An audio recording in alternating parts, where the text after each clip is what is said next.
बिल्लाहि मिनश्शैतानिर्रजीम बिस्मिल्लाहिर्रहमानिर्रहीम। अस्सलामु अलैकुम वरहमतुल्लाहि वबरकातुहू। सामीन मोहतरम, आज हम 27वें रोज़े की जो है मुकम्मल दिन की जो इबादत है उसके बारे में सुनेंगे।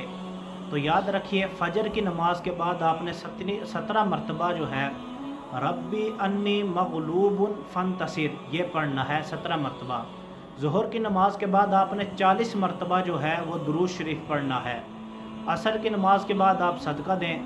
मगरिब की नमाज के बाद आप सूरह जुमा जो है उसकी आयत नंबर 4 आपने 40 मरतबा पढ़नी है।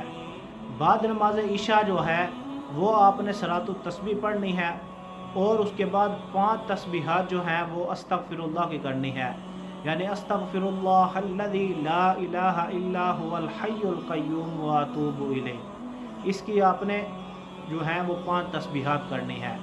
अल्लाह पाक हमें रमज़ानुल मुबारक के अंदर ज़्यादा से ज़्यादा इबादत करने की तौफ़ीक़ अता फ़रमाए। व आखिरु दावाना अनिल हम्दुलिल्लाहि रब्बिल आलमीन।